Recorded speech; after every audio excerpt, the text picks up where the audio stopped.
Welcome back, Benchwarmers. Welcome. Oh, I fucked up right there. Let me start over. I don't know why. Like I'm like just like tired right now. What, you got nervous? I did get nervous. I don't know why I got nervous right now. Like it's just like the nerves just hit me right there. I don't know. Guys like laughing now. It's gonna be some kind of like stage fright, random I'm getting stage fright. anxiety right now. I'm getting Did anxiety. you see the video? The video I did. I was going me. That's how the video starts. Me. Is this gonna be as long as the one with Just Howard? No, not at all. That's how I started the video. And then Hour and a half later, SpongeBob. And then you see the length of the video. It's an hour and 28 minutes. I'm like, it definitely went that long, even longer. You know, I think we'll just as introduction right there. Boom, that was the intro. Welcome back, Benchwarmers. We have a lot to go over today. Fucking Lewadisney, bro. Lewadisney carrying Bayern. Just not enough though. Not enough. I know he got the goal, Nick. So hold your horses. Ancelotti chopping it up with the refs, throwing in a sneaky smile or two.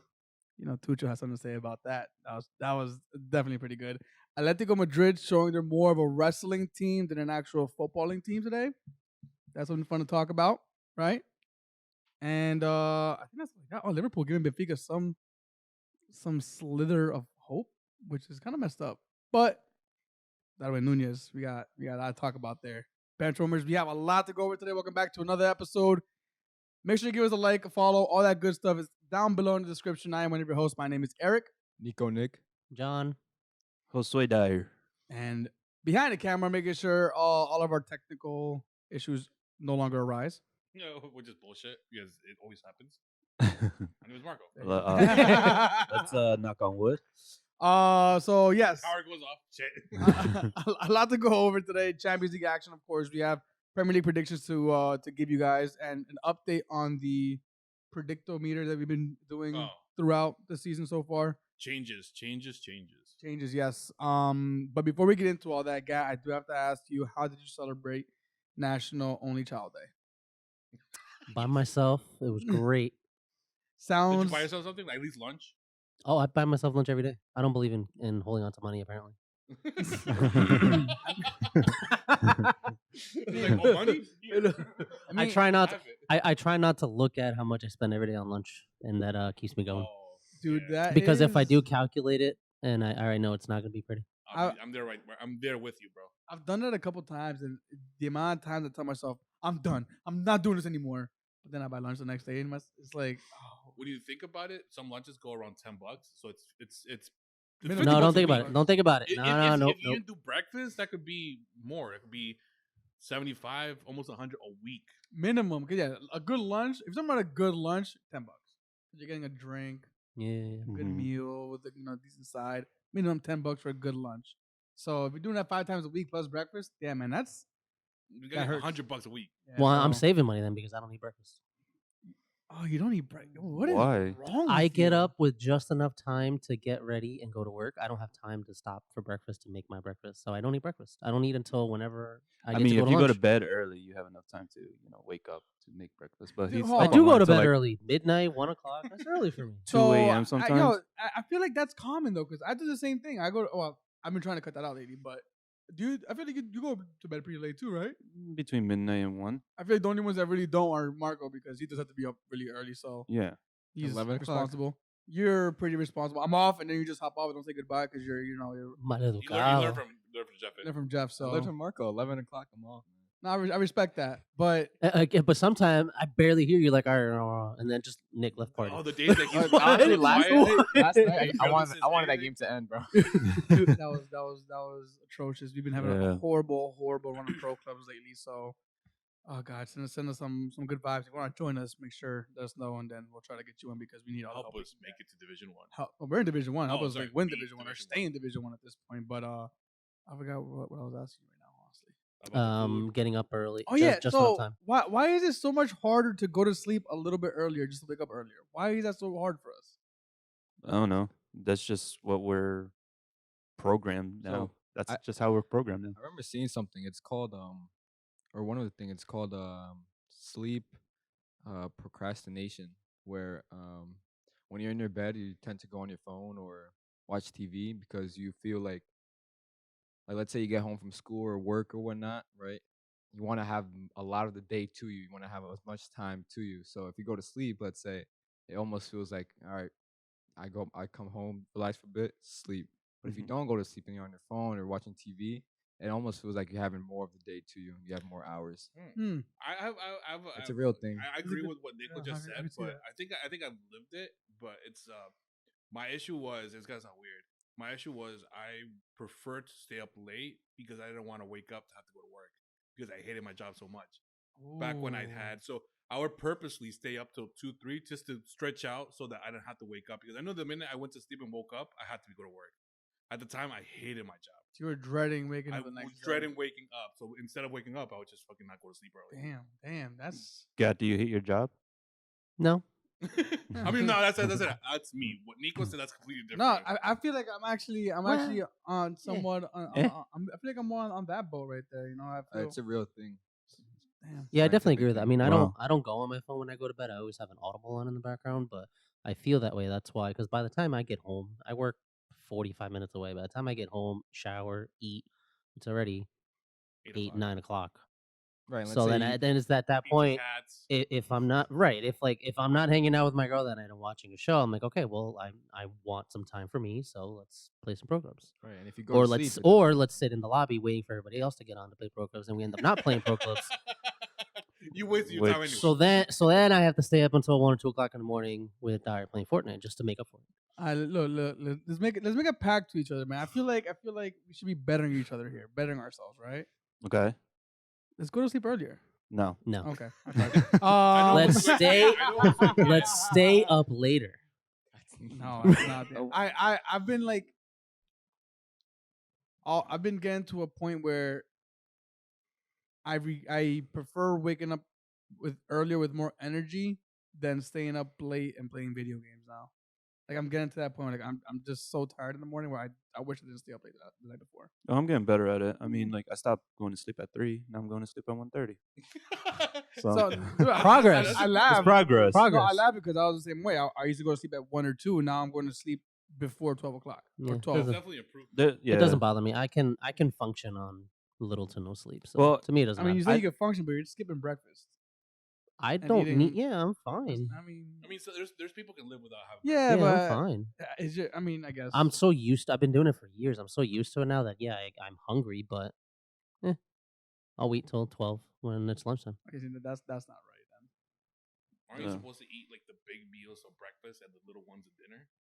I think it's like a good meal to hold you out throughout the day, and then he has like small, like every 2 hours have like a small Mhm. snack, like almonds or trail mix, shit like that. I saw a meme where breakfast is a break from fasting. Is a Breakfast, break fast. break fast. So Well, because if you think about it, if you go to sleep at what you're supposed to get 8 hours of sleep, so you're not eating for I 8 s- I hours, saw and it then on when you wake up, Instagram. you're breaking fast. yeah.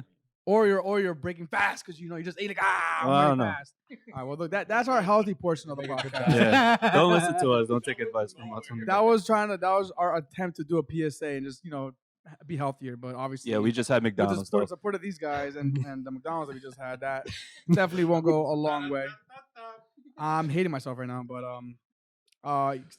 before we get into the actual Champions League games that happened today and yesterday and the Premier League predictions, I kind of wanted to start the conversation. Then we'll get into kickoff around I don't know if you guys have seen the Granit Xhaka interview that made the rounds No. recently. I think I've heard of it, but I didn't So- watch it. So I don't really want to talk about the interview per se, but more of the context of what was said within the interview, which he pretty much came out and said. He spoke about the whole issue. Remember when he came off the pitch, like fucked off the fans, so on and so forth.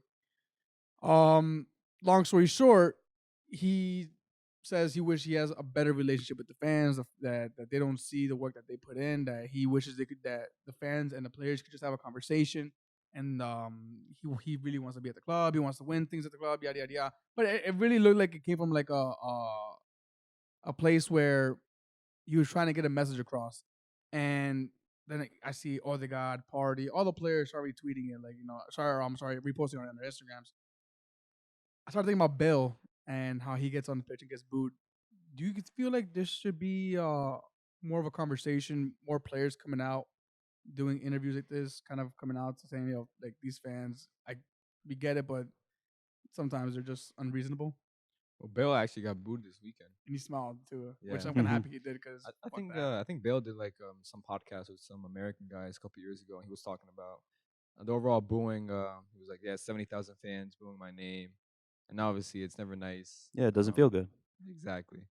Well, with the Xhaka situation, it's interesting because Bale obviously came out with his comments about Wales, Golf Madrid, wanted to play for Wales more, or being injured or being fake injured or whatnot. But with Granit Xhaka, he was like on the pitch, and Arsenal is also a very toxic fan base. You know, the likes of in the Arsenal fan media channels.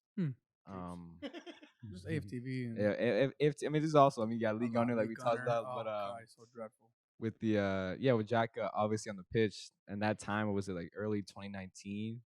I don't know if Arteta was still manager. Was he? Sorry, Emery. So it was Palace at home. So yeah, those little games where Arsenal would be leading 2-1 or 2-2, and then go on to lose a game last minute.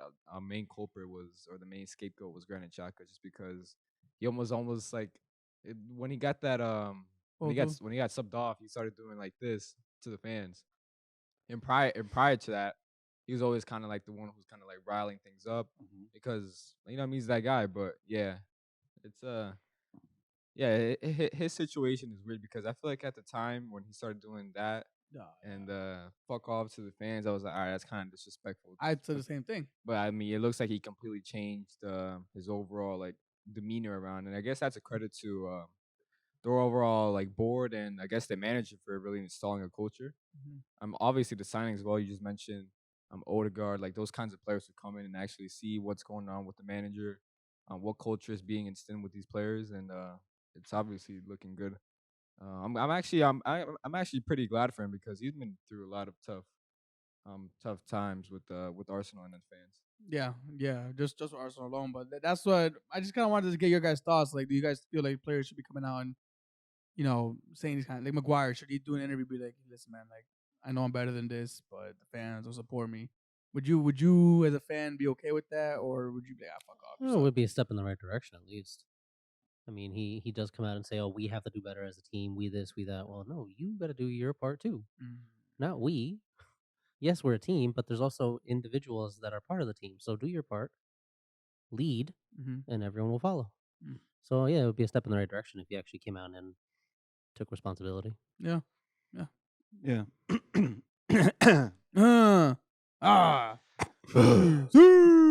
What is it good for? Anyway. I just realized something. Ronaldo has been telling that Everton fan what to do for his entire life, for his entire career. Like after he smacked him, the Everton fans should just think, what would Ronaldo do in this situation? Sue! He's got to sue him. I mean, no, sorry, I gotta say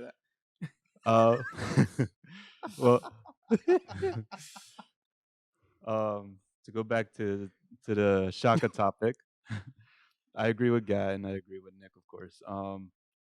No, but maybe if Xhaka wants the fans to actually see the hard work that the team puts, that he puts as an individual. I mean, maybe like the Amazon Prime show that it will show a lot, behind the lockers and everything on a training field and everything that they go through. And I'm sure Xhaka probably had to go through some kind of consulting or therapy because that's a bit hard on a player, having I wouldn't say the entire fan base of Arsenal, but a good like a huge number of it just not showing the support, showing the hate, kick him out like he doesn't belong here. Like no player wants that from a club that he generally wants to be there and play for the badge and do really well. So I honestly do think that there should be a type of way where more players should come out, just like Shaka, and where the fan base could actually see the hard work that the team puts in.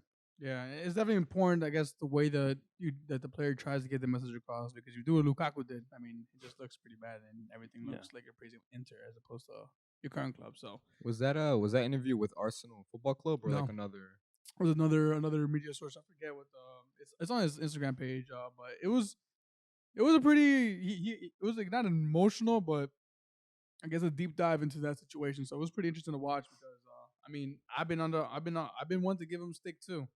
I I'm think not, we all did. yeah, we all have. So I mean, dude, last season he got like fucking 50 red cards. yeah, and this season he started off in a similar manner, you know. So for him to come out and say those things, and I mean, yeah, I can never take away the hard work that player puts in, but it was interesting to see. I'd want to see more players come out and say that, especially specifically Bill. I mean, he has come out and said things like that. That's the thing. He has come out and nothing has changed. It So just you're talking about Bell now. Yeah. Going back to Bell. well, So- that's where my mind your originally question went. came, yeah. So when it comes to Bale specifically, I mean, as a Madrid fan, I've seen it, and I do hate how badly Bale gets it, specifically from the fans, and the booing this past week was pretty harsh. Yes, of course he smiled because there's nothing. Why did he else. get booed? The issue right now is that he's actually healthy to play for as of what I've heard, he was healthy to play for a Clásico, but he was saving himself to play for Wales. That's what I heard. Again, media can misconstrue or lie to you, but it also comes with some truth. Everything comes with a little bit of truth. And if nobody comes out from the team itself to say it's true or not, then it leaves it to the opinion of the fans, and the fans are gonna go with the hatred, right? That's what some fans are built to do. But this past week, actually, I think it was after this Chelsea game, if I'm not mistaken, Casemiro actually came in Bale's defense, and he said something along the lines of, "Why are you booing Bale? You booing Bale is like you booing our legacy, what he built and what he's done for the team. Exactly. You boo them, you boo him, you're booing everything that he's accomplished with the team and where he has taken the team to." Those were basically what Casemiro said, and I mean, it's 100% true. I think honestly, and even as much as I don't like Bale, not that I don't like him, I just feel like if it's time for him to go if we got into this. But if the fans want to do an actual something, I feel like they try to get reactions out of him, right? Because that's as much as they're gonna get out of him. Why not just stay quiet when he walks in? Don't even say anything. The boo gives him a reaction. The clapping gives a reaction. If you say silent, there's nothing. There's no appreciation for what you've done. It's just, And it kind of let puts it it on go. him.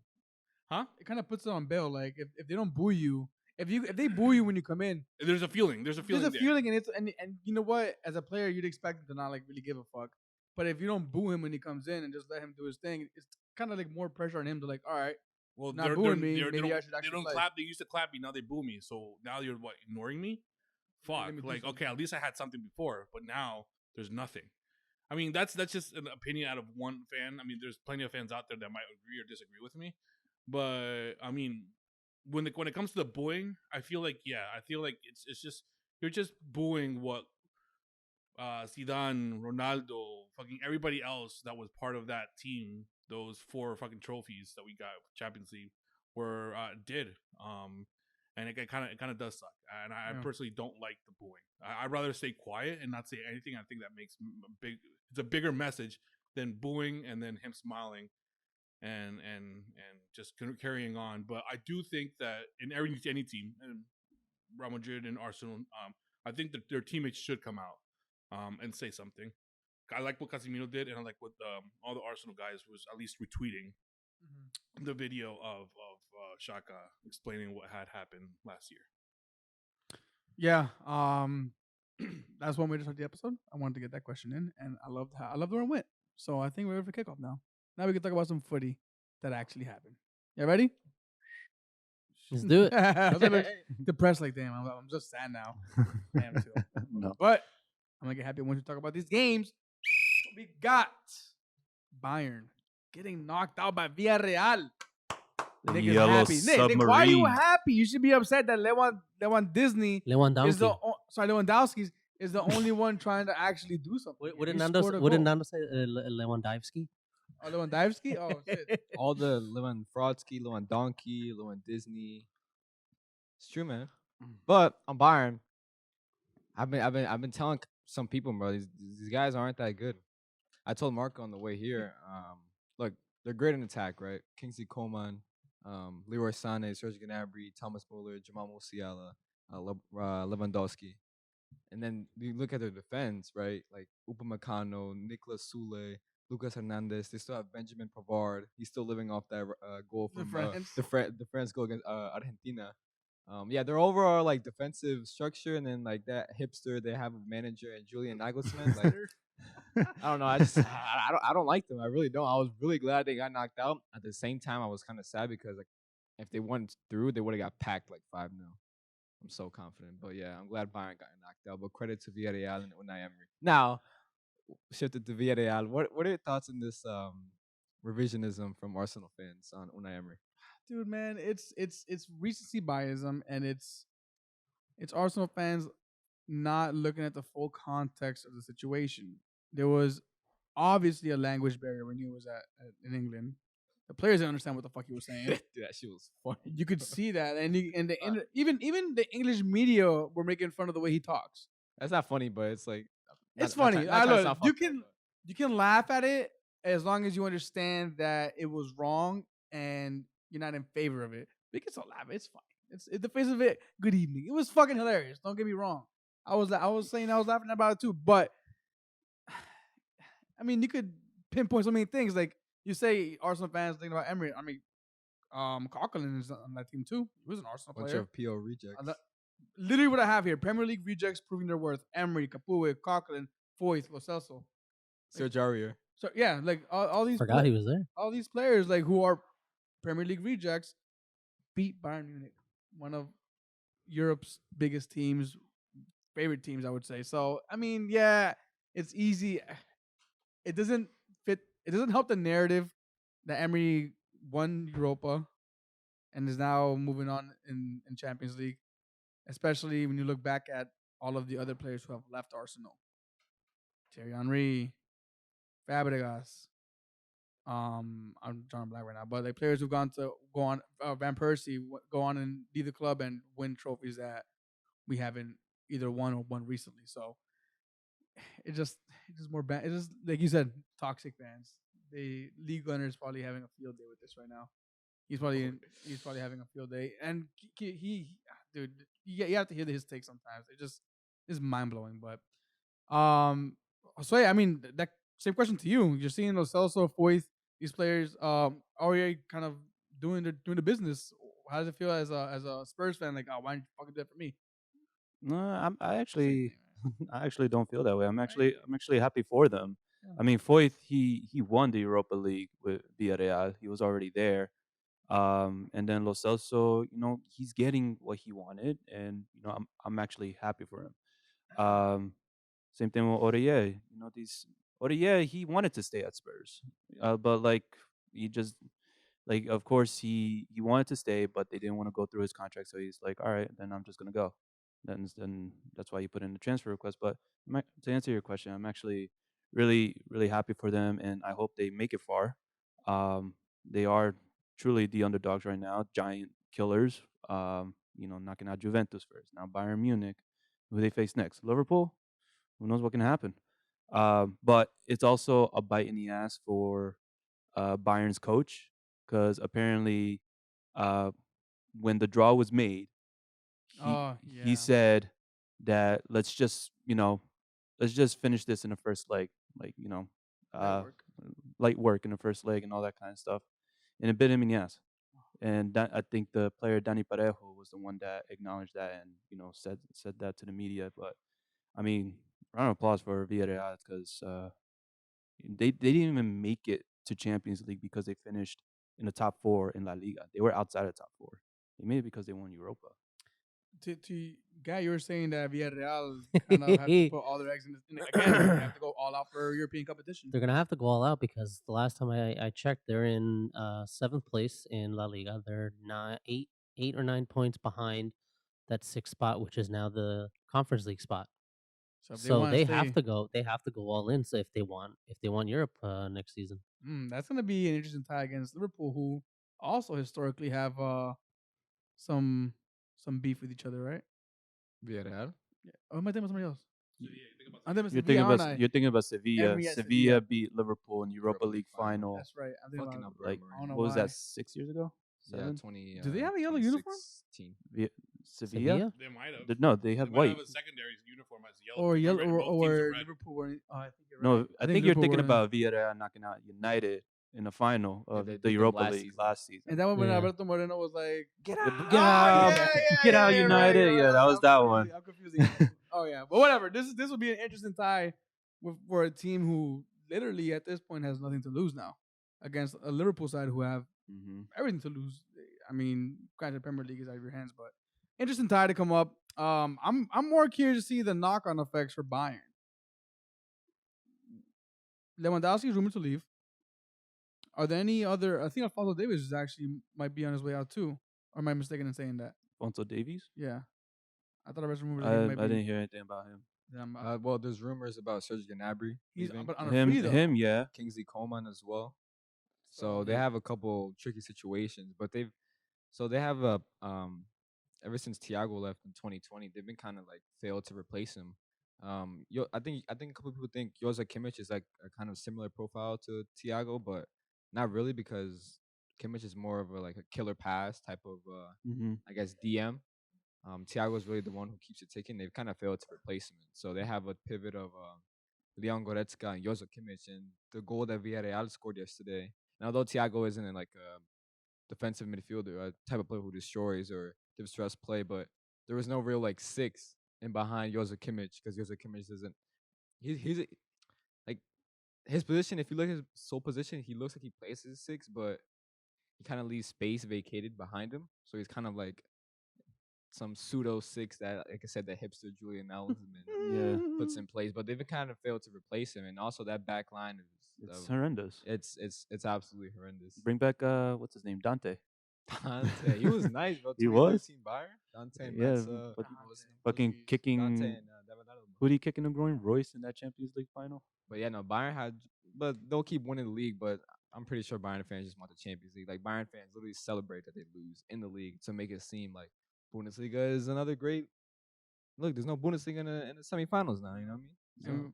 So, I think you were saying earlier that Bayern are how many points They're ahead? They're 9 points Well, ahead of Dortmund. What's the little fun stat that you told me? Oh, with Villarreal. No. Oh yeah, that too. But the goal differential between them Oh, and second place. 50 something was their goal differential. That's. I mean, Total, that total. just shows the quality in the Bundesliga and why I think it's starting to show now in European action that they're not 57. 57. Yep. That's wild. But yeah, what's that stat you were saying? So the stat on Villarreal. So it's gonna be an interesting next leg because all this talk about Bayern's defense not being good. Villarreal in total between the two legs, 16 total shots. 2 of them were on target, and those 2 on target were all they needed. 1 in each game. that Villarreal scored. Mm-hmm. They also set up a nasty deep block. Two banks of 4 is nasty. Yeah, I watched a couple minutes, not a couple. I watched eyes on it on the little bit of second in the first leg, and they have a nasty deep block that I don't think any team in Europe wants to play, for sure. But But if they were only able to get 2 shots on target against that Bayern defense, I'm sure you guys will be able to handle it yourselves. You guys have a better defense than Bayern do. yeah, but Villarreal, like I said, they're like Atletico Madrid, but people don't have their eyes on Villarreal because they don't have the clout like Atletico, and they don't have the manager like Diego Simeone. Although Unai Emery has he has his clout and whatnot, but yeah, no, it'll definitely be a tough tie. I said to Marco, this Villarreal tie for Liverpool will be a tougher tie than Bayern. Hmm. Because I think this tie was it's gonna be close, but I think Liverpool will Because just they edge have it. because they have everything to play for. So they're gonna bring it. Yeah, absolutely. It'll be like I think. Well, I'm sure we're going to predictions when the semifinals come, but it'll be like a 2-goal margin tie. I think Liverpool will just edge it because they have quality players, but more quality players. But yeah, it'll be interesting. Yeah. And also the Bundesliga point you mentioned, Dortmund didn't get out the group stage, and also RB Leipzig didn't get out the group stage. And they also have some quality players on Who's both the other those one? teams. Wolfsburg. I can't remember It was Wolfsburg. Was it? Yeah, They they came dead last. Wolfsburg. Who's their group? I don't remember, but I just remember they came Okay. dead last. Those teams, obviously, Erling Haaland, Marco Reus, RB Leipzig, Christopher Nkunku, failed to get out the group stage. So it's really a testament to was how Lille. horrendous La Liga is. Sorry, I didn't mean to cut you off. It was Lille, Salzburg, Sevilla, and Wolfsburg. We'll see if Leipzig even advance in Europa because they're tied on aggregate against Atalanta. So we'll see if Bundesliga even continues in Europe. Yeah, I mean, well, they gotta change the way they do business over there, but that's neither here nor there. Chelsea winning, but not enough to let to proceed and let knock out Real Madrid. Not Real Madrid going through an aggregate. I saw an interesting take, and then we'll talk about the actual game itself. And I mean, we have to give credit to. I mean, he ages like fine wine, Modric. That Luka That Modric. pass. man. It was I'm gonna try it this Sunday. I saw that. I had to watch that pass 2 more times because I didn't just how good it was. I'm like, that was like side footed, tres dedos. Chip. That was beautiful. Yeah, dude, it was crazy, and I saw an interesting take that I heard, and I can agree with it honestly, but people aren't really taking kind to it just because of the names that are coming. I'm going to mention right now. Modric, better than the likes of Gerard, Lampard, and Scholes. We just don't want to accept it yet. Who's we? Well, I wish I took a picture of the quote, but I heard it. I And saw that too, but I forget who said it. I actually kind of agree with that. For somebody at his age to do what he's doing, to the accomplishments he's had, what he did in the World Cup, like it's not a coincidence. It's not a mistake. This is And he's still going. but he's is it still going. He's got more in him. So is it because those three that you also mentioned are part of the Premier League? probably they're English, Which, with yeah, the bias. that's- But is that something you would agree with? Do you think that? Do they have 4 Champions League? No. So you would agree with that statement, Gerard? He's better than the likes of Gerard, like better than Lampard, better than Scholes. He's Hundred level. 100%. Look, Lampard, Gerrard, Scholes, respect to them. They have their, their abilities where they might be better than Modric. But when it comes to that central midfield role, Modric takes the cake out of the three of them. Gerrard made a legacy at Liverpool, Lampard, Chelsea, Scholes at United, and Modric is doing it in a different country in Spain. He's winning trophies. He's winning Champions Leagues. So He's carrying his national team too. yeah, that too. Winning the Ballon d'Or. Those three didn't win the Ballon d'Or. So I mean, you want to use Ballon d'Ors to Apparently, okay. I mean, no. That's the best. Yes. I'm just, He confirmed it. He confirmed it. Let's go. I'm just saying, Modric is a much talented, far better player than the likes of Gerrard, Lampard, and Scholes. Yeah, I'd agree. I think there was End a of couple comment. years ago. I think one of Gerard Lampard. I don't know why Paul Scholes in that debate. Do you remember who said it? I don't know. I Probably, it was, I was it think it was a- his Twitter account. I think I saw it on Twitter. I don't know the actual name, but it should be. I don't know why Paul Scholes is in that Lampard Gerard debate. Either way, It's a but- class of '92 for United. You know, but, everybody in that class is like iconic. Then Yeah. might as But, well put Beckham in there. Yeah, like Darren mentioned, I think a couple years ago, maybe like 2016, 2017, I think you can probably put one of Gerard or Lampard above Modric, but his run with World Cup in Croatia, Mhm. and obviously what he's doing now with longevity, I think he has. I wouldn't say he has longevity. I think his longevity is on par with Gerard and Lampard, but I think Luka Modric probably took it to another level. And I think longevity in a lot of debates and sports and all sports goes a very long way. Not just longevity, what I just mentioned. It's like longevity, but still maintaining Availability. that same peak. Like, for example, Steven Gerrard is amazing between like '03 to like like 2011.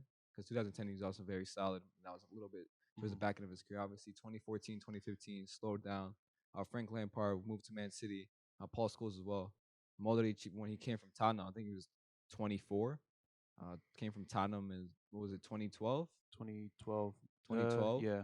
And I'd say from really 2013, 2014 season is when he started absolutely showing that he was one of the best midfielders in the world. And ever since that, he just kept getting better, even with age. And obviously, like midfielders nowadays, they do get better with age. Yeah.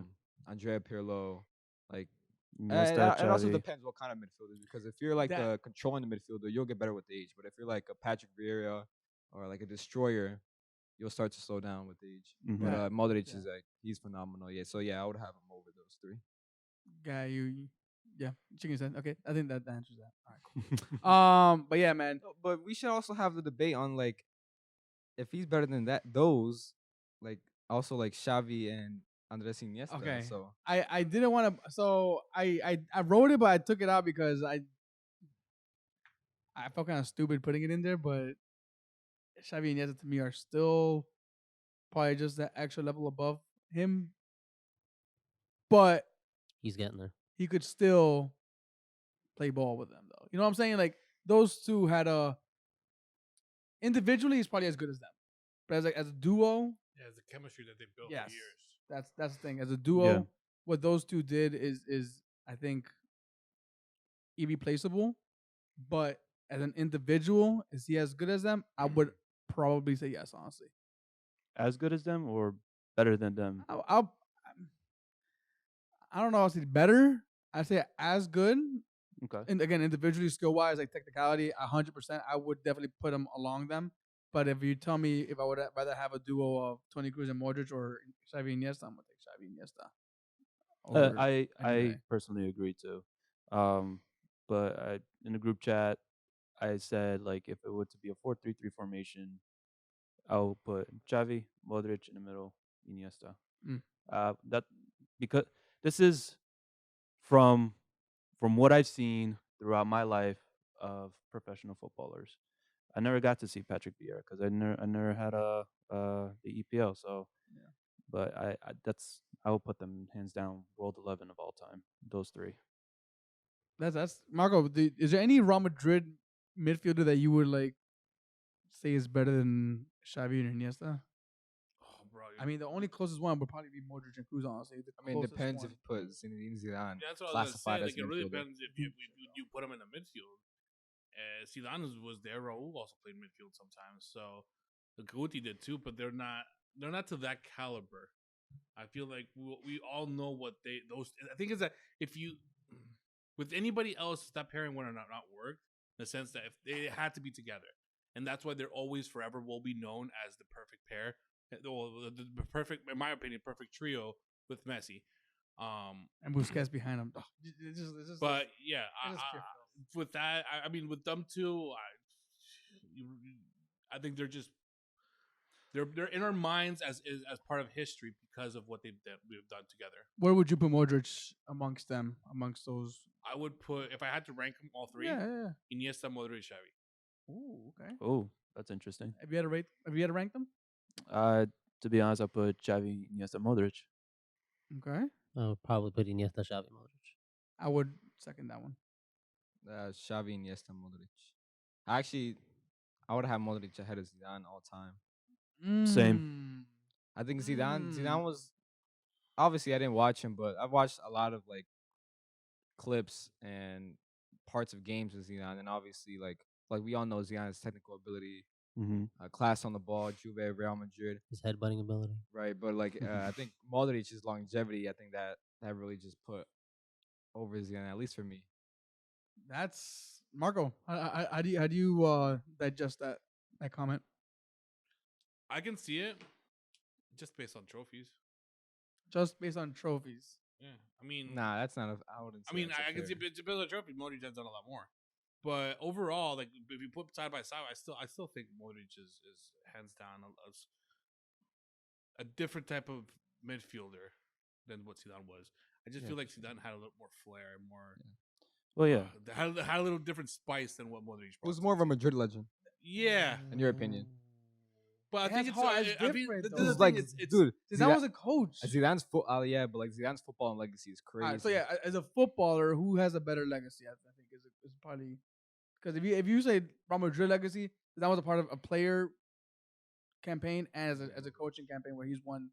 I mean, he probably has the best. Zidane has way more legacy in Real Madrid than Madrid will ever have. As a player. I'm talking about like as a player. I said overall. Yeah, as a player. So as a player, if you as a player. Let's say that's a good question. If you had to replace, I mean, if you had to take Modric or Zidane right now, who would you fucking take? In the prime. Fuck, I think I still take Zidane. Yeah. Prime Zidane, but career-wise, Modric. I'm not doing this. I don't want to do this. These I'll are put- fun. These are Yeah, because you're like, if I had to pick one, I pick I- myself out. I Probably leave them honestly, too. I would love to go. I need to go back and sometimes you just need to go through that rabbit hole, fucking go through YouTube videos yeah. See, and capturing because I have. It's been a while since I've seen like the 2000s of Real Madrid, which that's where I started watching. And Zidane was in that and the Yeah. Galacticos. That's the thing. Like for us, it's like the reminder of Zidane was part of the Galacticos and what the Galacticos could have been, but they weren't. They were never. And I think that's so embedded in our minds that that we tend to forget like what we have now and what they've been able to accomplish, which the Galacticos never did. So it's hard. It's hard to really define who is better. But again, going back to the Zidane Modric thing, if you had to tell me to pick again, I think I'd go with Zidane. But it's a really hard decision. Like they're both similar and so different at the same time. At I that don't know. time, who was in the middle at that time? It was so you had Zidane, you had time that- Beckham, You had Lu- Beckham, Luis you Figo. had Ronaldo, Figo, Raul, Guti. Guti. You had There was this player named Robinho. Wow, I forgot about him. You had Roberto Carlos. Well, no, who's in the midfield? Oh, in the midfield. midfield. Fuck, Well, they played like what formation did they play? I'm that trying to time? find right 4-2-3-1? now. I'm trying to think see how they they play. would line up. If I'm not mistaken, they play 4-2-3-1 sometimes. Or Or 4-4-4 4-4-2 flat because they had Raul and 4-4, Fenomeno up yeah. top. And then Yeah. Beckham on the right, Luis Figo on the left, Zidane in the middle with either Guti or Guti. Who's the other one? Wasn't it Redondo? No. So the maybe. substitutes I don't were remember. Pavon, Mejia, Lopez, Guti, Diogo Bravo, and Baptista. Baptista, I forgot about Baptista. Baptista. Andrew Baptista, yeah. Damn, I don't know. It's crazy. We can really go down these rabbit holes. with You these can. teams. You But actually- that's an interesting take, man. I think Modric. these are the kind of like the teams that we're gonna have to go through the summer, like putting matchups of these two players and have Yeah. to go back to history to see what would be better. Makalele. Makalele. Oh my, I forgot about You have to Makalele. go back, bro. I'm old, bro. Yeah, so this that. is So he's the old school Kante. yeah, so this was Madrid's lineup versus Bayer Leverkusen in 01. So it was Makalele, Zidane, Luis Figo, and Solari. Solari. So yeah, I don't think Beckham was there yet. That's why. it was Galacticos was the 02. It was 2-5, I think. Yeah. 2-6. Beckham wasn't there yet. It was very short lived, and they really didn't accomplish much. I think they have Copa del Rey and La Liga, but that's basically it. Well, they move on in this campaign, so we'll see if this era of football. Did they win in this new decade? No, not yet, right? 22. Real Madrid, when was the last one they won a Champions League? 18. 18. Okay, so they haven't won this decade yet. We'll see if they will. They move on. Chelsea don't. Another player who doesn't seem like he's at the same pace anymore. And Nick, I think you were calling this out in the chat a lot. It's Kante, and it kind of hurts to see a player that I think everybody loves, nobody hates. Just I think that captain's armband's a little too heavy on him. So you think it's more the captain armband than the actual player himself? No, I'm just saying it was a little too heavy on him. That's it. Like it held him back a little bit. He just looks like in a physical decline, which is like so rare to say about N'Golo Kante. He was like Madrid's their second goal, Benzema's Vinny to Benzema. It was long pass to Vinny, and Kante was right there near the ball, and he just didn't go to make that tackle to try to win the duel. And that's like something Kante we associate Kante just 10 out of 10. If he's gonna commit 5 duels, he'll win 5 out of those 5 duels. But he wasn't. Also, Rodrigo's goal as well on Modric. He didn't get close enough to Modric, so it's almost like he's not ducking out of duels, but it's almost just like 3 years ago he goes into that hard tackle, but it's just not what he was 2018, 2019. N'Golo Kante. And it's like to see a How player. old is he? I think he's 30. And I think that kind of falls back to the point you made. It depends what kind of player, what kind of midfielder you are that will determine the longevity. If you're a player like Kante, who, again, we know as always getting into tackles, non-stop a running, destroyer. has 100 lungs, it's eventually going to burn out. And are we seeing signs of it? Maybe. Is the captain armband heavy? Maybe. Are you? Issues Do you think circling. it's more physical than? Yeah, Would you guys be in the same camp, or do you think there's some more in it that we're just not? It's a little bit of everything. Definitely physical, but also just everything surrounding the club right now is, I'm sure, is also weighing heavy on everybody. So, but definitely physical first. It's also like it's also a physical problem, but a lot of Chelsea fans have been kind of critical about N'Golo Kante this season because not only on the defensive or slash physical side, like he's been kind of poor on the offensive side, where it's like being able to release the ball earlier or being able to like release the ball to a better place. So he's been kind of like off. He was never like best on the ball, but he was always decent because he was always a decent ball carrier. But he just doesn't do that anymore. It was just this season though. I mean, like you did really well under Tuchel for winning the Champions League That last was just season. Champions League though. But I mean, like he had a good run. Once Tuchel came in, then this season I don't know what happened. So How do you feel about his comments? Tuchel's comments. what were his comments? Towards the referees, how they were laughing it up with Ancelotti at the end, saying that Yeah, he's just nobody salt- else comes he's down just so they he's think just, about Real he's Madrid. just salty. I mean, Yeah. he's going through his whole divorce shit. So Oh, yeah, that's true. Marco, is that something that? How do you feel that Tuchel pretty much came out and saying that everybody's afraid to come to stand up to Real Madrid? That's why Ancelotti and the ref are chopping it up at the end. Just ha ha ha, he he he. I don't know, man. Everybody's gonna talk shit because That's the thing. Nobody talks shit. Is what he's saying. Like, nobody says anything. I don't know. I don't see why there's like if there's true, if there's fear, I don't see. It's not like they're a gang or anything. Like that. What are they gonna feel? Well, the media's not gonna. It's gonna go against them immediately. I mean, are they going against Chucho for just coming out and saying that nobody wants to talk shit about Real Madrid? I don't know if they're Like, coming out, but I feel like said that. he's not part of the Spanish media, so he doesn't know how much shit is talked about Real Madrid or Barcelona or any other team, La Liga. He's focused on EPL, and that's what he knows. I feel like I think he's more. I think it's about the decisions on the field, not the media stuff. I mean, I think like every team, we sometimes get screwed and we sometimes get benefited. Okay. I mean, how many times haven't we gotten screwed, and how many times have we gotten benefited? I mean, Chelsea has a history, unfortunately, of getting screwed in Champions League, and we all know this. I mean, we're not Barcelona, but we have gotten screwed by referees against and in favor of Barcelona. So, I mean, I don't see why this would come up, honestly.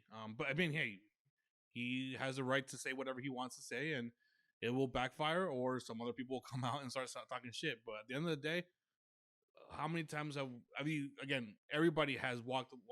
There's teams that have walked in with 12 players into games, and some teams have walked with only 11. And you know exactly what I'm trying to say. So I mean, it is what it is, I guess.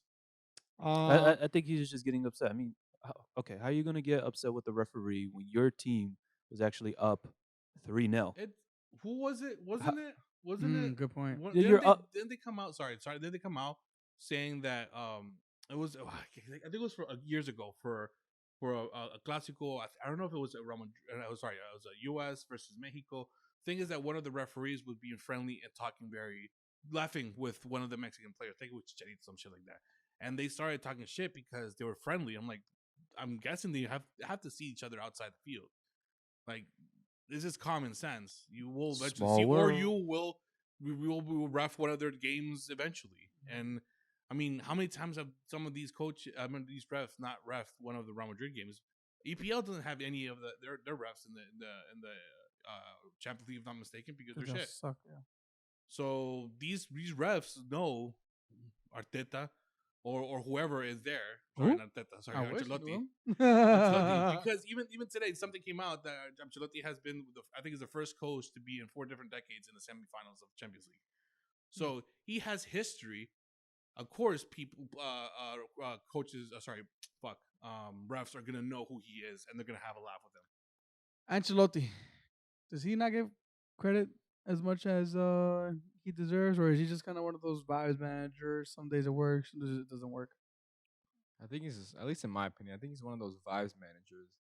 I never really rated him tactically on the pitch. I always rated him. However, he's one of the best managers in the world at like reading situations and the environment and the ambience around the club or the fans or his players and really responding to that and adjusting accordingly. And he was always probably the best in the world at doing that. So, like I said it last time, like that PSG game, like Benzema scored and like just the overall environment, the atmosphere in the stadium. Like he just knew when to make this tactical adjustment, or sub this player in. So yeah, he's an interesting one because I think when you think of managers, you'll think of like Arsene Wenger, Pep Guardiola, Jose Sir Mourinho, Alex, Sir yeah. Alex Ferguson.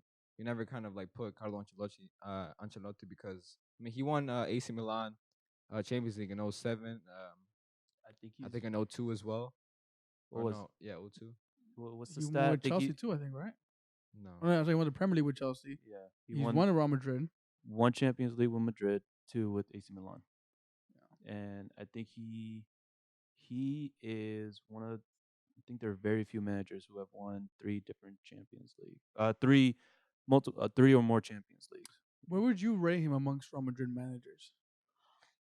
Well, from what I've seen, like in our Yeah, lifetime, of course. him and Zidane, the top managers Top that 2. Madrid have ever had, hands down. Mm. I can't speak for all the other coaches in the Yeah, past, of yeah, course, but Pellegrini was there, Mourinho was there. Uh, what's that English coach name? He also coached for Russia in the World Cup. Damn it, I forgot his name. No, he was Capello, Italian. They had their time. They won trophies with Madrid, but Ancelotti and Zidane, they set the bar really high. That's what I think. You could agree with that? Yeah, I mean, last time, if it weren't for them, we would still be in a dry of not winning Champions League. Last time we won it was in 2. So Ancelotti opened that chorro, and Zidane said, "Bro, let me take a shower, and I'm gonna win that shit for 3 years straight." So Yeah, I like that. I like that. and And the- chorro. Chorro's a sink, by the way, or sauce, or. it's just gonna click immediately. So I'm like chorro. But yeah, I mean, I just want to go back because that, like, now you reminded me of the whole Tuchel comment. Like, how you gonna get pissed off at the referee when your team was up 3-0? You guys had the advantage. I mean, It was yours to lose, basically. at that point. cry because Marco Alonso's goal didn't count because it was a handball. I mean, you know the rules now. Like, what, they're gonna get rid of that rule? No. I mean, it's your team fault. I'm not saying it's your fault as a coach because you made wrong decisions on the subs, but you can't blame it on the ref. I mean, referees have relationships with players, coaches, because it's a game. You're gonna what? I don't get him, honestly. Let's get bothered by that comment. I don't fucking get him. Let's move on to some other comments made by Mr. Klopp himself, and I specifically pulled this one out, not word for word, but he gave Darwin Núñez some high praise. So they're gonna go in this tie. Liverpool overall did end up moving on with a 3-3 draw, but they went on aggregate.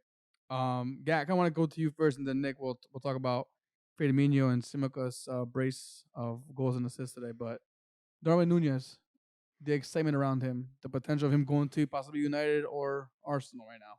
What are your vibes with him, especially He's freaking good, man. Yeah, He's freaking good. He's also the future of Uruguay too. It's great to see how he's growing and developing. Just the way his style of play, the way he's built. He's tall. He's fast. He's fun to watch. like a modern striker. He's fun to watch. I just kind of want to stop you right there. You said the future of Uruguay. I thought like a couple podcasts ago, you said Uruguay doesn't have a future. Damn, what are you, Josh Howard? No, I'm Two just. podcasts I ago, Eric said. we can go back, but I don't recall saying those exact words. It felt that way. I don't recall saying those exact words. I know at one point I said that in the past we weren't prepared for a future without Suarez and Cavani. But That's basically I saying. think what he Uruguay said doesn't have a last future. podcast, the But podcast he that wasn't we were there. confused is that Luis Suarez and Cavani are still 10 years younger than what they actually are right now. I think that's the point he was trying to make. Okay, continue. that's it. That's all I got. No, but him and I were like before we started. I actually mentioned about Darwin Núñez. Is that his name? And I was watching. You kind of look like him. Thanks. I mean, I'm not a professional and I'm not 6'2" and all that stuff, but Yeah, he's a tall guy. He's tall. He's a tall Yeah. guy. I mean, I was talking to him. He's fast. He's strong. He hits his hot shots pretty well. He gets in position pretty good too. He drops. Yeah, and he was saying that initially, um, the sell price was 45 million. Benfica refused to sell him at 45 million. I forget to who, and now They're going to sell him for around 75, 80. Yeah, I mean, that's good. Nick, I know you're not impressed with that price tag, but anything from these performances that kind of maybe showed why that value is there? So the first leg, he scored. He was all right. I noticed a couple things. He's definitely a strong runner with the ball, like you guys mentioned. Um, the second leg though, he really impressed me because he got to show more of his qualities, which is runs from in behind. And what I've noticed is like he loves like drifting in from the left space and then making like receiving the ball and then running at players, which is obviously like something a winger would do. Mm-hmm. And for him to have that quality, I think could be very useful for a lot Yeah, of no, teams. I'd have to look it up, so I don't know exactly, but I know a while back I did see a stat where I think of all of his games, appearances, starts, whatever with Benfica, he's only been caught offside once. Wow. Well, so I did like a little profile review, not review, but like a study on him, just because I was really curious to see how he would fit our system at Arsenal. But to your point, Nick, he's not the kind of striker that will post somebody up in the middle of the pitch. He's gonna run off your shoulder, running behind. And That's exactly if what he that's did literally this what game. you're saying, what you saw, that's the perfect player that you want to have for like those kind of counterattack moments or just that outlet pass that you need. That's interesting to see. But If he does go to like United or Arsenal, though, I think if they're like able to alter one of their systems, maybe Arteta's a little bit more because we don't know. Obviously, Ten Hag is gonna come in, but yeah, but either way, one of them. I think if they can like alter a system where he doesn't have to go through build up play, he doesn't have to get as deep, much yeah. as touches as like for example like Firmino or Mhm. Joao Felix have to do in build up. I Mhm. think that'll be perfect because like you just said, he's a strong runner. He makes outside to in runs like nothing, and he's a great ball, the striker of the ball, and his overall like you guys said like overall 9. He kind of reminds me of like Fernando Torres. Oh, I Because agree. Fernando Torres like loves drifting in from the left and driving at players. Also, those out to in runs, like incredibly timed runs. The way he strikes the ball with his kind of like curl it slash finesse or Yeah, whatever. But right, yeah, right to the far post. Darwin Nunez, he looks good. Like for that price tag, 80 mil, I think I've always like even with Luis Diaz, I said 80 mil, like no, but Liverpool able to like bring that down. If the team for like United or Arsenal bring it down to like 55, I think that would be a great option to buy because yeah, from what I've seen those 2 legs, especially the second one, he looked really good. And he's only 22. yeah, And he also like he scored against obviously Liverpool, Ajax, Barcelona, and Bayern. So he's already have like the clutch gene because against Ajax, obviously he scored against Bayern, Liverpool. But against Ajax, it was like clutch situation off a corner and he heads it in to win yeah. the tie. So Does, yeah. does he get called up for Uruguay? Yeah. Okay. He tends lately, under our new coach, he tends to start alongside either Suarez or Cavani, and then late in the game, he'll maybe just come off, get a rest for the other one to come in. Okay. So yeah, definitely more to keep an eye on for him. We have the summer coming up, so transfer window will be booming with he's a hot name right now. Him and a couple other players, but definitely keep your eyes on him. Nick, Firmino brace of goals, Simicas brace of assists. Firmino showing his leadership, something that you mentioned last episode that you don't see from Jota all the time. Is that experience that I don't know. I guess that chemistry that Firmino does bring and leadership. How did this further prove your point? So like Liverpool have City in the FA Cup away at Wembley this weekend. I love to see Firmino start that game. I said it last time. Like Liverpool were playing like in between the lines was kind of like Klopp wanted to play that kind of game against City. So there's no other player to play that than Roberto Firmino. But like you just said with Diego Jota, yeah, they're completely different profiles. And yeah, I think Firmino, if Liverpool want to win something this season, he will have a huge part to play in because, like I said, there's no other profile like him amongst the other 4 forwards because they're all kind of similar. Diaz and Mane, kind of similar to what Mane was in his younger days, and Yeah, sure. obviously Salah is his own. But like, yeah, Firmino is kind of like his own profile. So yeah, he was solid this game, and it's kind of like Firmino these past couple years where it's not really getting well. He gets on the ball, but it's not like 17, 18 Firmino where he'd get on the ball and kind of like facilitate and move the needle in that final third. It's kind of like just waiting and then just tapping in. But yeah, no, he looked good. And Tsimikas as well. Like, although I'm a Liverpool fan, but if I'm like a Chelsea fan or a Tottenham fan, like or any other PL club, I'm looking at like a bid for Tsimikas because Mm. I think the left back market is very dry right now, and he's understudied to Andy Robertson. And I think a Premier League club should absolutely go in for him. You think there's a possibility of him leaving or no? Not this summer. Maybe next summer if he continues as the understudy to Robertson. But if I were him, I'd stay this upcoming season, see what it's like, see how many games I can get, and if it's not looking as promising, which is looking promising this season because he's got a load of games. But yeah, next season I start to consider, and like I said, like in a wingback role, like I think Tottenham, like Sergio Reguilon hasn't been the best, but I think if you put Simicast in that wingback on the left, he'll do fucking amazing, man. Yeah, I could see that actually. I agree. Simicas. We'll see. We'll see what comes out of that. I'd be interested to see if he does go somewhere else. But Liverpool, man, doing the business, doing what they have to do. Atletico Madrid. Stalemate, 0-0. I mean, I think I was more intrigued by the fights on the pitch than the actual footballing than anything else. But on the same note, are we not giving Atletico credit for limiting the impact that Man City could actually have, for the devastation they can cause? Because I think overall it's a 1-0 aggregate, right? Overall, Yeah. that's pretty good. It's not bad against a Man City team.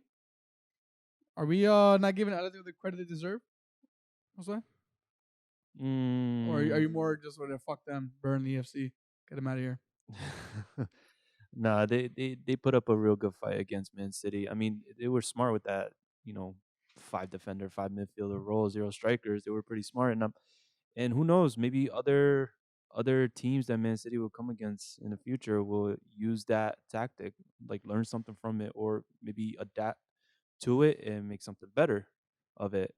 But I mean, Atletico, they put up a good fight. But I still knew that Man City was gonna move on. They're just too strong of a club, and I wouldn't be I wouldn't be surprised if they do make it to the final and beat Madrid and get there. I mean, it's gonna be tough. It will be tough, but I wouldn't be surprised if they actually make it to the final. That's the next tie, right? Yeah, Man City The next Madrid. tie City is and Madrid, Yep. Man City, Villarreal, and Liverpool. Okay, So that's you right, could yeah. either have an all Spanish final, an all English final, or a Spanish English final. Oh wow, we're starting to see the Spanish teams come back up top now in the European Cup. That's pretty cool. That's pretty cool. But Nick, how do you feel that Atletico lined up as tactically in this game as opposed to the first one? This game was actually like the last, I'd say 20 minutes, 25 minutes. And obviously it's like due to the atmosphere and they were also losing, so they had to go for it. But they played some pretty nice football. I Mhm. remember seeing this one clip in the first like at the Etihad. It was like combinations down on the left between Renildo and Renan Lodi. And one of the midfielders gets Joao Felix and they were out on the break. So it's not like they just sat back. And obviously they do sit back, but it's not like they play horrid football where it's just route one football where you receive the ball and just launch it up forward. Like they have combinations and patterns of play. But in this second leg, I think Simeone, like as much as I rate him as a manager, I think Simeone is sometimes he gets like caught up in his own like defensive system and rigid. But in those last 20 minutes, they played some nice football. Very open transition football where it's just get the ball to Kyrgios and look to cause the fullbacks in Man City trouble.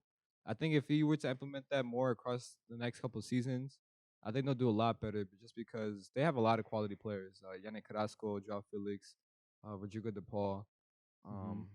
Thomas Lamar. So I think they can. Obviously, everyone will agree on this that like those kinds of players would benefit from a more attacking system. But yeah, I think if Simone starts to like incorporate more just attacking patterns and overall just more transitions, more combinations, it'll just work out a lot better. Just because this isn't like 2014 Atletico, and obviously they're still like defensively great, but they don't have Diego Godin and Juan Fran in their peak.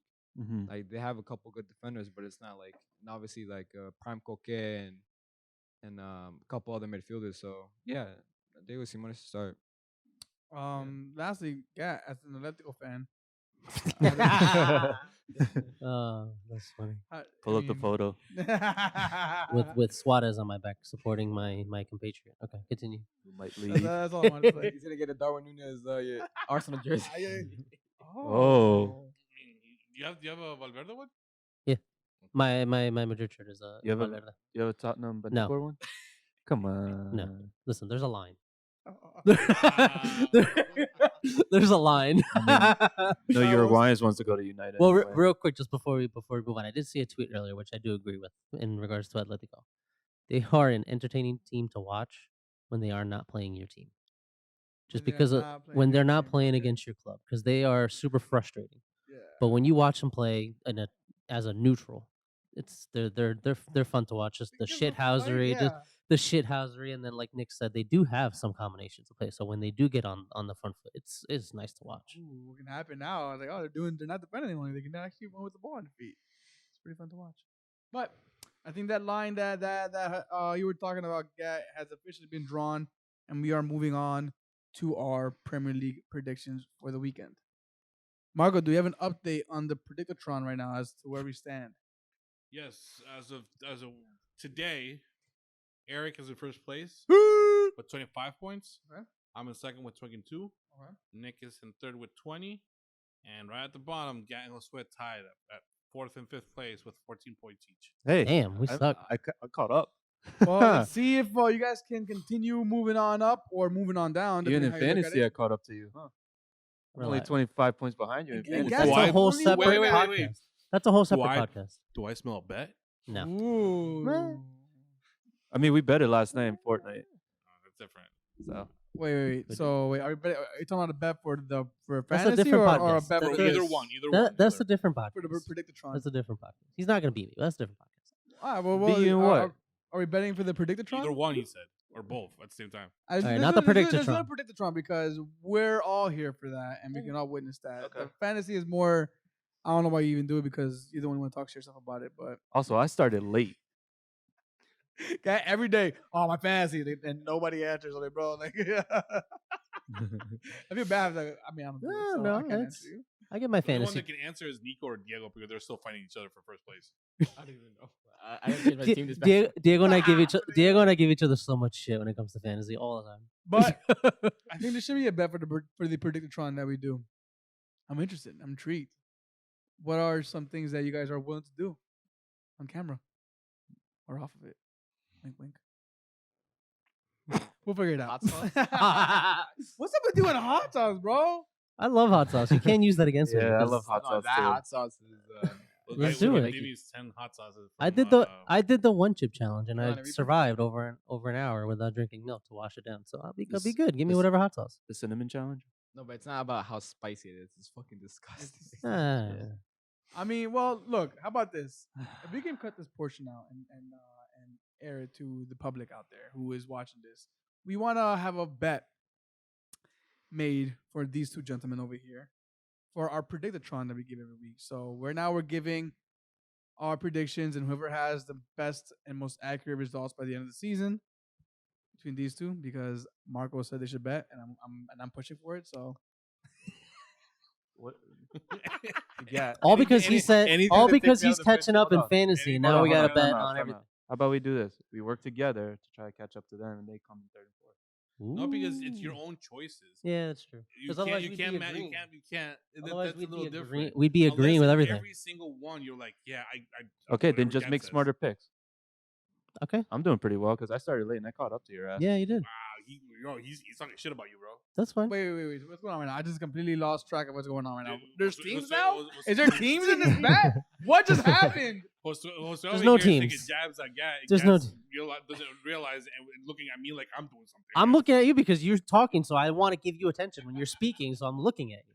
No, he can talk all the shit he wants. We'll see what happens at the end of the season. I'm Wait, more I of heard a. teams. I'll let my There are no teams. actions I'm speak just- louder I'm just saying, how about we do our best to try to knock you because two he knows he's gonna off, lose if he bets finish against third and me. So fourth. he wants to join forces and come up against you guys. All right, well, this one completely array. So let's actually get into predictions actually, and actually move on. That's a Well, separate episode. We'll Yeah, figure all that out. that We'll hash that out later. Is my audio working right now, Marco?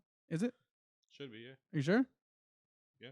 Okay, good. It's right now, so it's probably not that any second now. All right, let's go with the first game here. Tottenham hosting Brighton. Brighton, who came off of a great win, motherfuckers, and Spurs, who are in great form.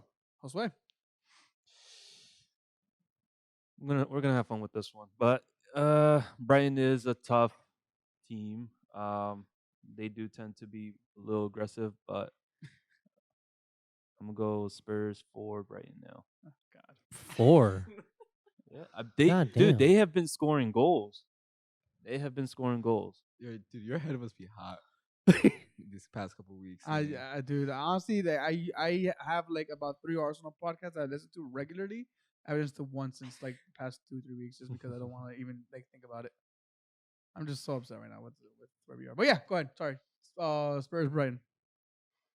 I think unfortunately Spurs are gonna win. Okay. You said unfortunately. Yeah. Yes, that is correct. I said unfortunately. Yeah, because United won't catch up. Listen, we're gonna lose to Norwich, but we'll get that later. We'll get to that next. 2-1 Spurs. 3-0 Spurs. I'm gonna go 3-1 Spurs. 3-0 and 3-1, right? Yep. But you, Marco. And you, Marco?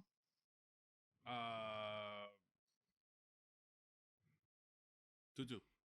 You I hate hope, me. I hope you're right. I almost went with that. I mean, I'm hoping Marco's right. Honestly, I hope you're putting that into the universe. I hope all our results are right but flipped.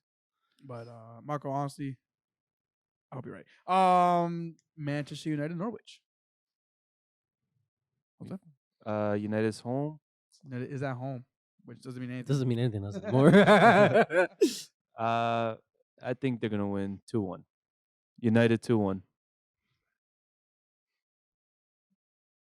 I shouldn't be nervous, but I am nervous about this game because we suck. But I'm still gonna support the boys. 3-1 United. 3-1 Manchester United Football Club.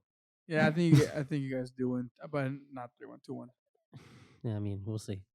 Southampton. Oh, Marco, sorry. Damn, crazy. Damn, you ain't shit, Marco. 2-2. I hope you're right. I think Mark was gonna say 2-2. Yeah, every single game. except for this next one, Marco. I'll go with you first on this one next. Southampton, Arsenal. 3-1. 2. We win. Okay. I'm gonna go with the draw 1-1. I think this might actually be a pretty good game. I mean, Southampton just 2-1. lost 6-0, but okay.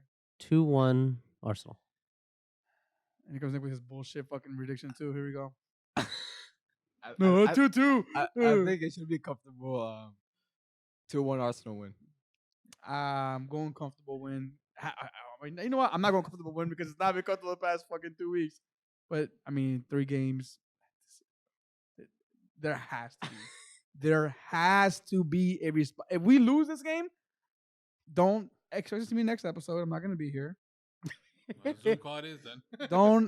I'm probably not going to show up to the next Arsenal game where we actually win a game. So I'm going to hide. The chat's already on mute because I'm dreading seeing the banter. But If Arsenal lose 3-1. this one, it's gonna be a real good documentary. it went from like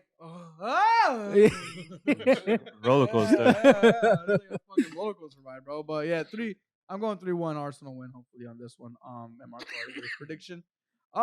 Just for the shits of it, just because I'm curious to see what Brentford can do. Watford and Brentford. 3-0 Brentford.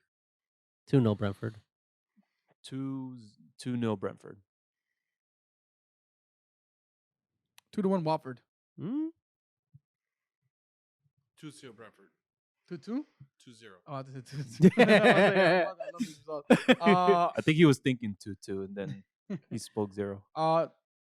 My favorite game of the weekend. A top 4 and a relegation battle between West Ham and Burnley. Oh wow! I thought you were gonna go in order. I'm looking at it. I mean, I'm going to order. Oh, okay. Never mind. West Ham, Burnley. West Ham hasn't been doing well. I'm gonna say 2-2.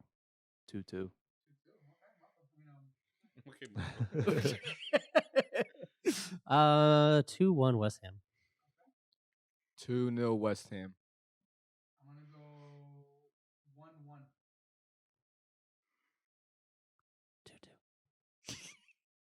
2-2. 2-2. And then we go to Dad's favorite game of the weekend, which is Newcastle. Leicester. Can I ask you why? I think this is gonna be a really good game. I mean, when you look at all the other matchups, Oh, this is the game of the week. Okay. I could see that. We'll see if anybody else is making hard on themselves. But yeah, Newcastle Leicester. Like you said, isn't it? All right, so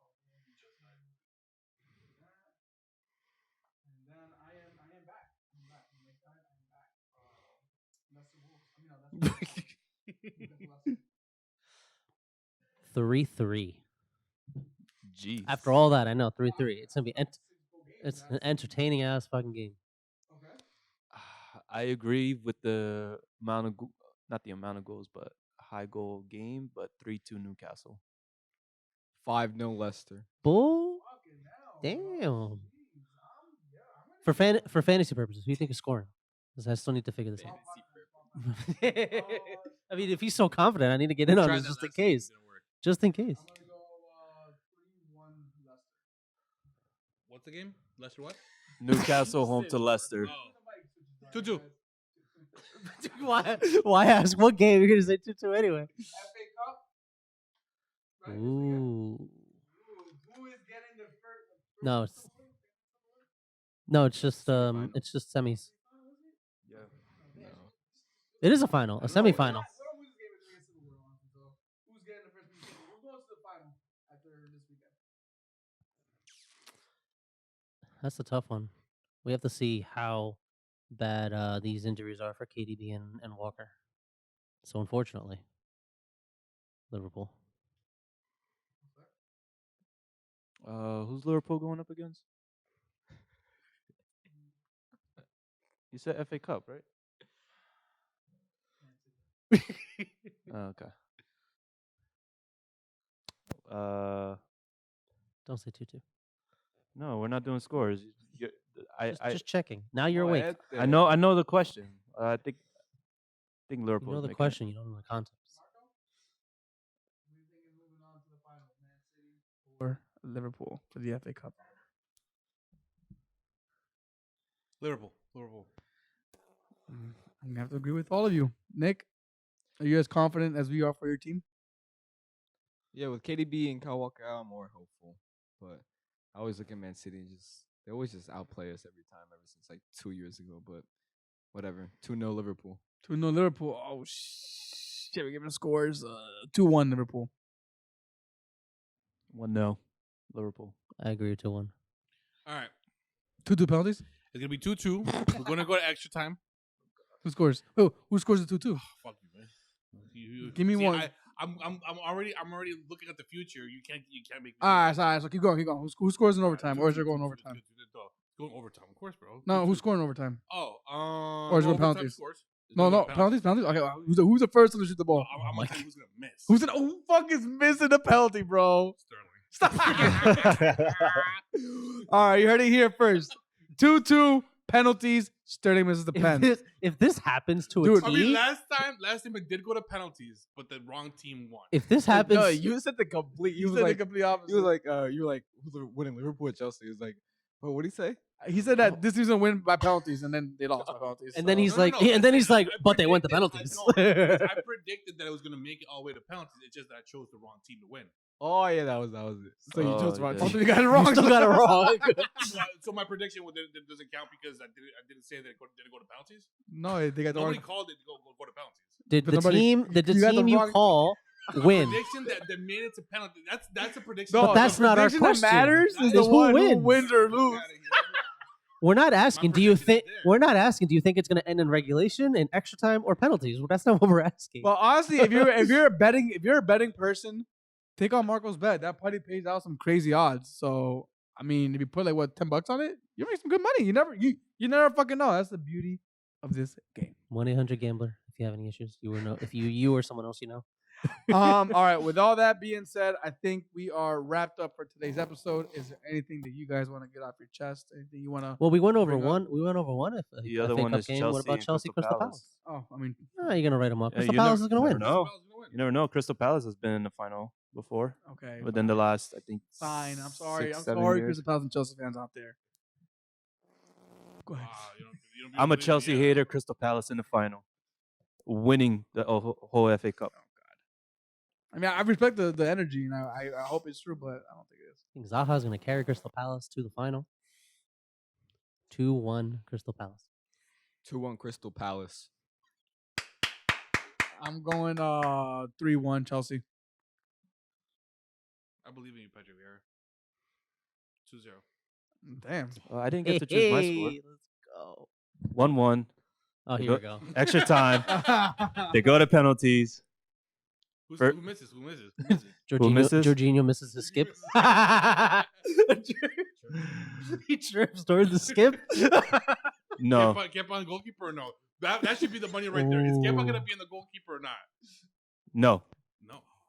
Okay. Mendy is. And that's why they lose. And that's what- Mendy's gonna be in between the posts and not save a single one.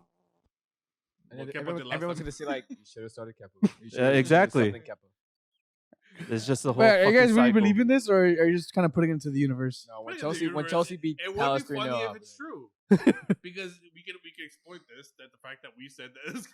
I mean, no. I listen. I respect the energy, and I hope. I hope actually it do comes really true. believe that Palace can do this. So, I mean, Yeah. could they? Of course, everybody could do it. yeah, everybody FA can do it. Cup. That's Look true. at Wigan beating Man City years ago. FA Cup final. Wigan Athletic. So I'm just saying. Okay. Anything else? Anything else I forgot to mention? Any other team I forgot to mention? No. Can we end this here now? Yeah. Because I gotta use that, but upstairs. So, all right. That one. Sure. So stop use this talking. one. I just want to make sure because you guys like. I feel like I'm missing something that you guys want to talk about. Did I forget something here? You're looking at me like I forgot something. I'm looking at you because I'm waiting. I always look lost apparently. So. Am I forgetting anything, Nick? No. You sure? All right. I'm forgetting something, but we'll talk about it next episode. Oh. Wait. Good night, everybody. That's my train of thought. We are the Benchwarmers, the bench with the voice. Where the bench is always warm. I fucking hate you guys right now. That's just your booty all over right now. It is. I'm turtle heading.